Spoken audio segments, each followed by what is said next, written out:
Hey friends, Lee Brown here. Welcome back to My Kitchen, My Rules. Now today I'm bringing y'all a dessert. And if you've noticed a trend on my channel, I do give you a whole bunch of sweet things because frankly I like sugar and I know I'm not supposed to. And I know it's not great for me, but it is what it is. Okay, so just pray for me, right? That one day I will get over it. But this is a 3-ingredient one, so if you're gonna eat sweets, make it easy, right? First of all, let's put the oven at 350 degrees. I know y'all just love that my oven just automatically knows to go to 350 because it's like it knows me. So the first ingredient you need is a box of brownie mix. Today I'm having Betty Crocker's Supreme Triple Chunk. And if y'all want to know why I'm using this specific one, it's because it was on sale. You know me, you know how I am. So you can use any brownie mix you want, dark, light, milk, chunk. I don't reckon I'd use the one with peanut butter or caramel in it because that's frankly just too wild for this recipe. Now, pro tip, friends, get your kitchen shears and open up the package and dump it in instead of trying to yank it apart with your hands. If you have the arthritis like I do, that's painful and frankly next to impossible. So we're going to dump that bag in the bowl. See, look, step 1, easy. Now, step 2, you need Cheerwine. Yes, and I know some of y'all live in other parts of the country and my heart goes out to you for not having access to Cheerwine. I imagine you could use some cherry soda of some sort, but your stuff's probably not going to taste good, and then you're going to cry and send me nasty grams, and I just can't help it, y'all. Ask your local store to carry Cheerwine. This is regional. It's from Salisbury, North Carolina, which is in Rowan County, and they were 100 years old in 2017, so now they're 104, and I guess that doesn't mean anything to anybody, but all right. You need 1 cup of Cheerwine. Now you're thinking, Lee Brown, the recipe on the back of my brownie box does not call for a cup of nothing. That's right. So here's your secret, friends. I learned this on the internet, and I'm pretty sure that Abraham Lincoln is the one that figured it out. Using soda means you can leave out the oil and the eggs and also the water because we have enough liquid here. So see, Abraham Lincoln had it figured out. Now you also need a little bit of almond extract. So we need a teaspoon of almond extract, which will be about yay much. You can measure yours if you will. I'm not going to judge either way. So that's it. Those 3 ingredients. Get your little hand mixer here. And with brownie mix, you know, you don't have to do anything super crazy about mixing it in. You basically just want to combine it. And it's got these cute little bubbles inside. Look, it kind of looks like I'm making slime. I don't know if any of y'all have the children around your house that were making slime for a while.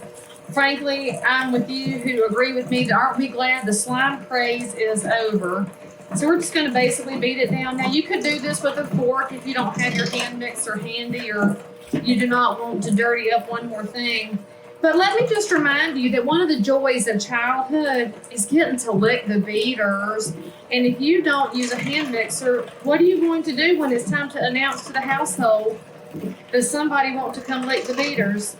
Although, full disclosure, because I've been making these little programs, my children don't want to come in here and get the beaters anymore because they're afraid y'all will see them. On my earlier episodes, y'all saw the ones where Cora came sneaking through chasing a cat, and then she found out, and she was fairly well horrified. Okay, so let's get a brownie pan out. You can use any shape you want. You can use rectangle or square. I guess you could use round too. You know, you do you.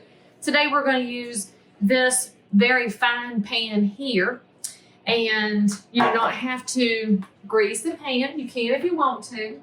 Get my spatula here. I'm just going to dump it right in here. Look, that's how easy this is. And then I'm going to show y'all, after these go in the oven, I'm going to show you how to make a frosting for them. Now the frosting, friends, is optional because I know that that is a wild debate out there as to whether or not you want frosted brownies. I am not a frosted brownie girl, full disclosure, but I'm going to fix some for y'all because it also has Cheerwine in it. But I'm going to frost half of my pan, and then I don't have to eat it, and anybody else in my house that wants to, you know, be healthy and stuff. I'm pretty sure that if you leave out the frosting, this becomes a healthy recipe. Now, when you're using the soda instead of the eggs and the oil, you should know that they're going to be a little bit crispier around the edge and they're going to be pretty fudgy. So if you do not like fudgy brownies, you want yours to be different texture, you might want to follow the instructions on the box, and then you could just change out the water that they call for Cheerwine, but you won't have as much Cheerwine flavor, and you want that. So as soon as we get this in the pan, we're gonna put it in the oven and be right back.